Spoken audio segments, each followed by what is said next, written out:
Welcome to JSK talks. Staff selection commission వారు 3261 vacancies various కేటగిరీస్లో మనకి jobs అనేవి provide చేస్తున్నారు. అవి ఏంటో ఒకసారి డిస్కస్ చేసుకుందాం.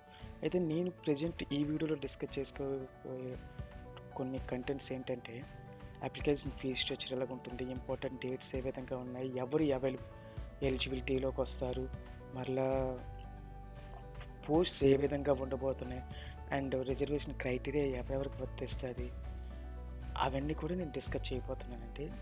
So first thing, staff selection post phase 9 recruitment 2021 మొత్తం 3261 వేకెన్సీస్ చూపిస్తున్నాయండి. అయితే ఇక్కడ అబ్జర్వ్ చేసినట్లయితే dates for submission for online applications అండి. అంటే మనకి అప్లికేషన్స్ స్టార్ట్ అయ్యేది 24/9/2021 నుంచి October 25 వరకు మనకి అవైలబుల్గా ఉంటున్నాయండి ఆన్లైన్ అప్లికేషన్స్. అయితే రిసిప్ట్స్ వచ్చి మనం క్లోజ్ చేసుకోవాల్సింది ఎప్పటికి అంటే October 25 కల్లా మనం క్లోజ్ చేసుకోవాలండి. October 25 11:30 11:30 నైట్ క్లోజ్ చేసుకోవాలి. పేమెంట్స్ కూడా జనరేట్ చేసిన వాళ్ళు ఉంటే ఫీజ్ పేమెంట్ అనేది 28th 10th 2021 11:30 PM మనం పేమెంట్స్ కూడా సబ్మిట్ చేయాలి, ఆన్లైన్ ద్వారా కానీ ఆఫ్లైన్ ద్వారా కానీ. అండ్ పేమెంట్లో చలానా working hours as and bank date వచ్చి 1/11/2021 అండి. మనకి ఎగ్జామ్స్ ఇవి జనవరి కానీ ఫిబ్రవరి కానీ 2022 2022లో ఉండిపోతున్నాయి. అంటే ఈ పోస్ట్ని బట్టి డిపెండ్స్ ఉండొచ్చు అండి ఇది. అయితే అప్లికేషన్ ఫీజ్ స్ట్రక్చర్ మనకి చెప్పుకునే ముందు ఇది ఒకసారి చూద్దాం. సెకండ్ పాయింట్ చూసినట్లయితే, direct link post details available candidate portal which can be seen by login into ssc.nic.nic.in. ఎప్పుడు కూడా మనం ఈ లింక్ ద్వారా వెళ్ళినట్లయితే దాంట్లో క్యాండిడేట్ డాష్బోర్డ్ అని ఉంటుందండి. క్యాండిడేట్ డాష్బోర్డ్ క్లిక్ చేసిన తర్వాత లేటెస్ట్ నోటిఫికేషన్ మీద క్లిక్ చేయాలి. తర్వాత అక్కడ పేజ్ 9 2021 సెలక్షన్ పోస్ట్ అని ఉంటుంది, ఒక బాక్స్. ఆ బాక్స్లో క్లిక్ చేయాలి. అప్పుడు దాని యొక్క డీటెయిల్స్ ఉంటాయి, డీటెయిల్స్ ఫిల్ చేయవలసి ఉంటుంది. ఆ డీటెయిల్స్ ఏంటుంటాయి అనేది కొంచెం కూడా మనం ముందుగా డిస్కస్ చేద్దాం. ఏజ్ రిలాక్సేషన్, కొంతమందికి మనకి ఏజ్ సరిపోవచ్చు అండి. ఏజ్ సరిపోవచ్చు అంటే అన్రిజర్వ్డ్ క్యాండిడేట్స్ కాకుండా రిమైనింగ్ ఎవరైతే ఉన్నారో ఓబీసీ కేటగిరీ కానీ, ఎస్సీ కేటగిరీ కానీ, ఎస్టీ కేటగిరీ కానీ, ఎక్స్ సర్వీస్ మెన్ కేటగిరీ కానీ, వాళ్ళకి ఏజ్ రిలాక్సేషన్ కూడా దీంట్లో వీలుంటుంది. సో అవి ఏ విధంగా ఉండబోతున్నాయి కూడా చూడొచ్చు.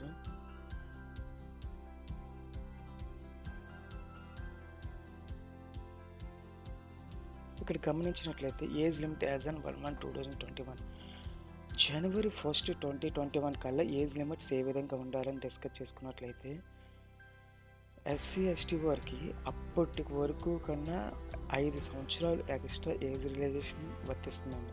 ఓబీసీ కేటగిరీస్ 3 years, పీవైడబ్ల్యూడి 10 years, PWD plus OBC category ఉంటే 13 years, PWD category SC ST category వాళ్ళకి 15 years, ఎక్స్ సర్వీస్ మెన్ కేటగిరీలో 3 years extra, and defence personnel disabled, డిఫెన్స్లో ఉండి ఎవరైనా డిసేబుల్ కండిషన్ ఉన్న వాళ్ళకి 3 years.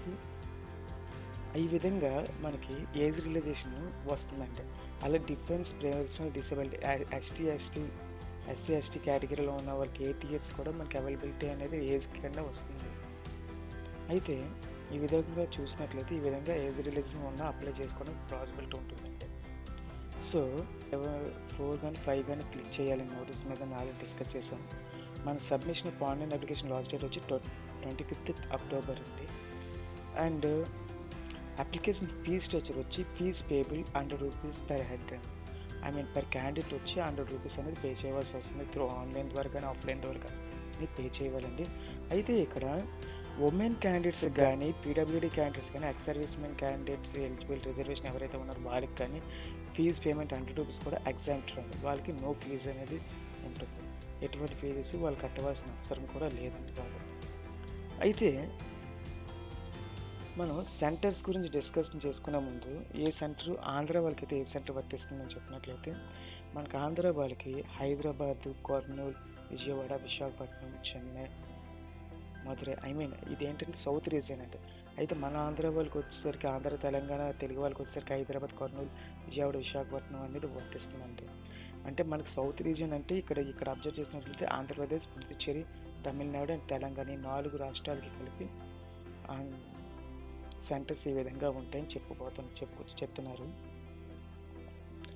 స్కీమ్ ఆఫ్ ఎగ్జామినేషన్ అనేది ఏ విధంగా ఉండబోతుందంటే మనకి టోటల్గా 100 క్వశ్చన్స్ ఉంటాయండి. 100 క్వశ్చన్స్ ఉంటాయి. 100 క్వశ్చన్స్కి కూడా మనకి వాళ్ళు ఇచ్చే టైం లిమిట్ వచ్చి 60 మినిట్స్. 60 మినిట్స్ టైం లిమిట్ ఇస్తారు. అయితే డిసేబుల్ క్యాండిడేట్స్ కానీ స్క్రైబ్ క్యాండిడేట్స్ కానీ ఒక 20 మినిట్స్ ఎక్స్ట్రా గ్రేస్ పీరియడ్ కూడా వాళ్ళకి గ్రేస్ టైం కూడా అవైలబుల్గా ఇస్తారండి. అయితే ఇక్కడ సబ్జెక్ట్స్ వచ్చేసరికి ఏంటుంటాయంటే general intelligence, general awareness, quantitative aptitude, basic arithmetical skill అండి, ఇంగ్లీష్ నాలెడ్జ్ అనేది కూడా ఉంటుందండి. అయితే అవి ఏంటి ఉంటాయి అని చూసే ముందు అసలు నెగిటివ్ మార్క్స్ ఉన్నాయా అంటే నెగిటివ్ మార్క్స్ 0.50 అండి. అంటే ఈచ్ రాంగ్ ఆన్సర్స్కి 0.50 మార్క్స్ కట్ అవుతుంది. అంటే ప్రతి 2 తప్పులకి, ప్రతి 2 రాంగ్ ఆన్సర్స్కి 1 మార్క్ అనేది డిడక్ట్ అయిపోతుంది. మనకు వచ్చిన కరెక్ట్ ఆన్సర్స్లో డిడక్ట్ అయితే అయిపోతుందండి. అది మనం ఆల్రెడీ డిస్కస్ చేసాం.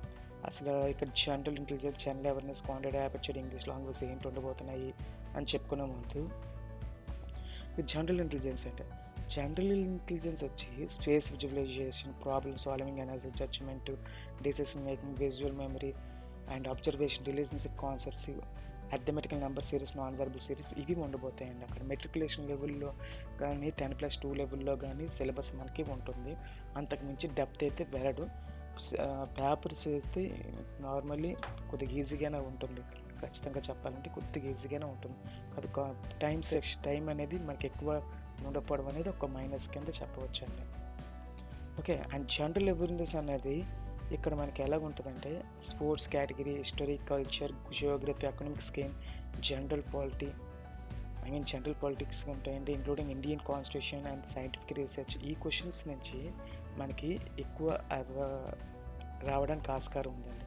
అలాగే క్వాంటిటేటివ్ యాప్టిట్యూడ్ వచ్చేసరికి చాలా simple. Relationship between numbers in the fundamental arithmetical operations, percentages, ratio and proportion, averages, interest, P&L account and discount, use of tables and graphs, mean duration, time and distance, ratio and time and work.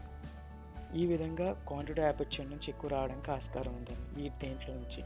And basic language of English అండి. English language basic అంటే vocabulary, grammar, sentence, stretches, synonyms, antonyms ఇవి వస్తాయండి. ఇక్కడ maximum ఇవే cover అవుతాయండి. కొద్దిగా depth కూడా prepare అవ్వడం కూడా మనకు కూడా అడ్వాంటేజ్గా చెప్పవచ్చండి. కొద్దిగా డెప్త్ అయితే ప్రిపేర్ అవ్వాలి ఎస్సీలో. అండ్ మనకి ఇందాక నేను చెప్పాను అప్లై చేసే ముందు ఫోటో స్ట్రక్చర్స్ ఏ విధంగా ఉండాలి. ఇది అబ్జర్వ్ చేసినట్లయితే ఈ విధంగా ఉండాలండి. ఈ విధంగా అంటే క్రాప్ చేసినప్పుడు ఫేస్ విజువలైజేషన్ క్లియర్గా కనిపించాలి. ఈ కలర్ కానీ లేకపోతే క్లోజ్ చేసేసి పెట్టడం కానీ డిమ్గా ఉండడం కానీ మనకి ఈ ఫొటోస్ని ఇన్కేస్ తీసుకున్న ఆ క్యాండిడేట్ ఫైల్ అనేది రిజెక్ట్ అవ్వడానికి ఆస్కారం ఎక్కువగా ఉంటుందండి. ఇటువంటి విధంగా ఉండకూడదు. ఓన్లీ ఈ విధంగానే క్రాప్ చేసి మనం అప్లోడ్ చేయవలసి ఉంటుందండి ఫోటో వచ్చి. అయితే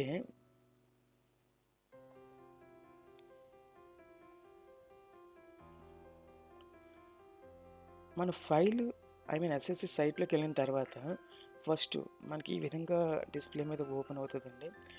ఆధార్ ఉందా, ఆధార్ నెంబర్ ఉంటే క్లిక్ చేయడం, వెరిఫై ఆధార్ నెంబర్ అవన్నీ కొన్ని డిఫాల్ట్ ఉంటాయి. రిజిస్ట్రేషన్ పాత వాళ్ళు ఎవరైనా ఉంటే ప్రాబ్లం లేదు, కానీ కొత్త వాళ్ళు అప్లై చేసిన ముందు రిజిస్టర్ చేసుకోవాల్సి వస్తుంది. రిజిస్టర్ చేసుకున్న తర్వాత అదే డిఫాల్ట్ కింద ఉంది. ఇంకో కొన్ని డీటెయిల్స్ మనం ప్రొవైడ్ చేస్తే అప్లై చేసాము సరిపోతుందండి. ఇక్కడ name, father name, mothers name and basic details of candidate గురించి అడుగుతుందండి ఇక్కడ.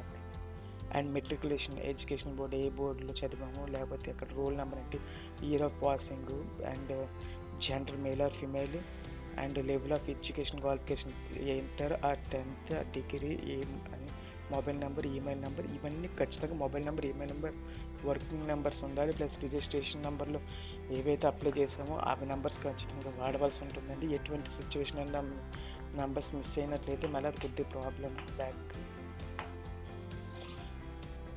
ఒక అడ్వాంటేజ్ ఏంటంటే ఈడబ్ల్యూఎస్ కూడా ఈసారి ప్రొవైడ్ చేస్తుంది. సో ఈడబ్ల్యూఎస్లో రిజర్వేషన్ అనేది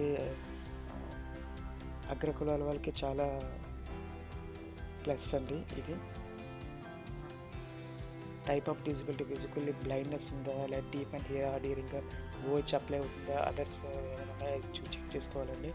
ఇవన్నీ అయిపోయిన తర్వాత నెక్స్ట్ బటన్ మీద క్లిక్ చేయాలి. నెక్స్ట్ బటన్ మీద క్లిక్ చేసినట్లయితే డిక్లరేషన్ అడుగుతుంది. డిక్లరేషన్ అన్నీ కరెక్టా లేదా, ఇన్కేస్ అది కరెక్ట్ అయితే అగ్రీ కొట్టి ఫైనల్ సబ్మిట్ అనేది కొట్టుకుంటామండి. ఫైనల్ సబ్మిట్ క్లిక్ చేసిన తర్వాత అప్లికేషన్ ఫార్మేట్ స్పెసిమెన్ 9 మళ్ళీ నెక్స్ట్ మనకి ఓపెన్ అవుతుంది. మనం ఓపెన్ చేయాలి.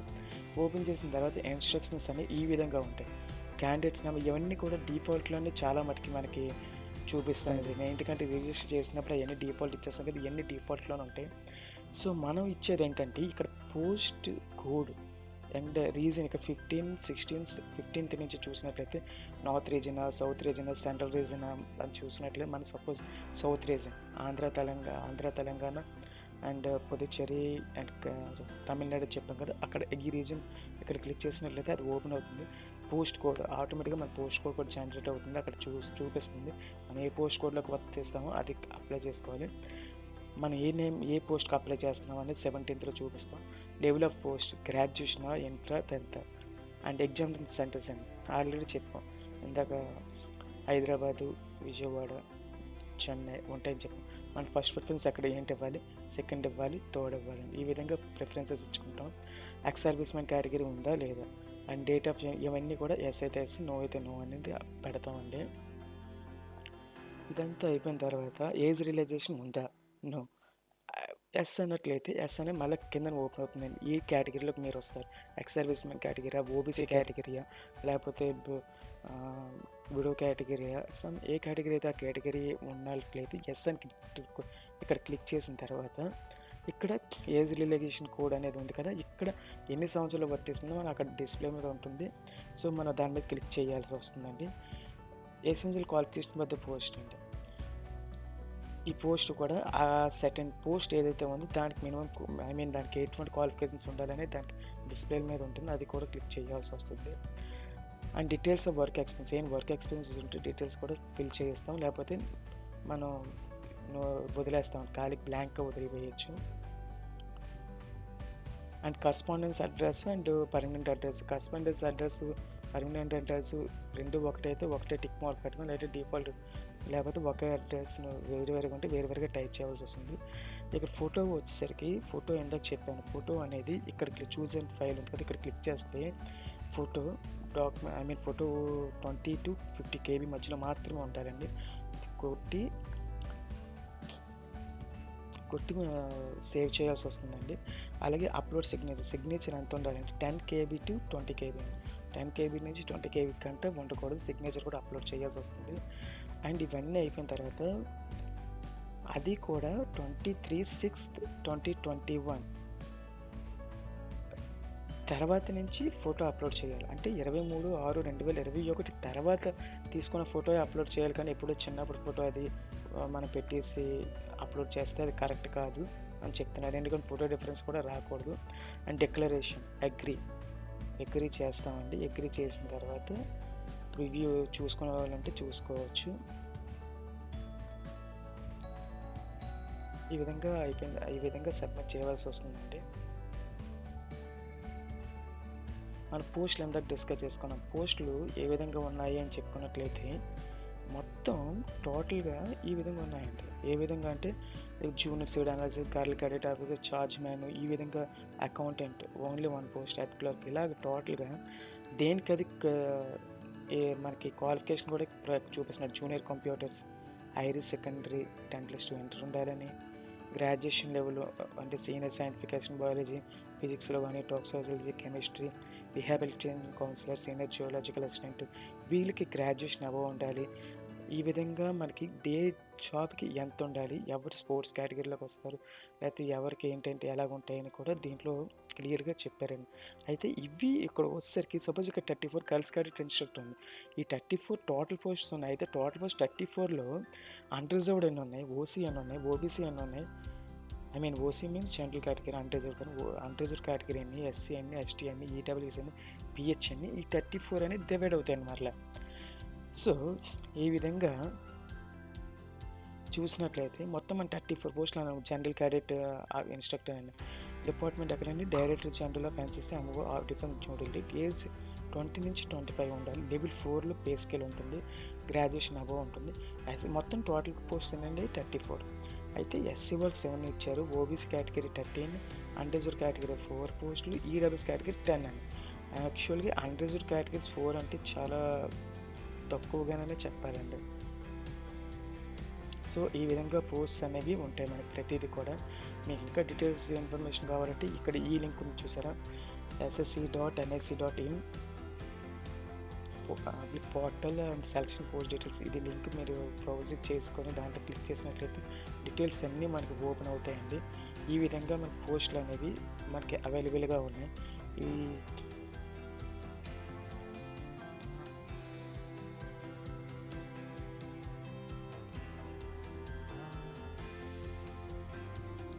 సో టోటల్ పోస్టులు కూడా ఒకసారి అబ్జర్వ్ చేద్దాం.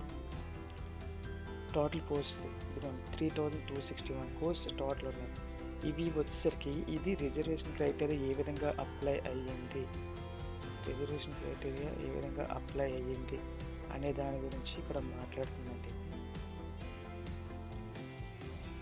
రిజర్వేషన్ క్రైటీరియా ఏ విధంగా అప్లై అయ్యింది అని చెప్పి మాట్లాడుతుంది. సో ఇది కూడా ఒకసారి మీరు అబ్జర్వ్ చేయవలసి వస్తుందండి.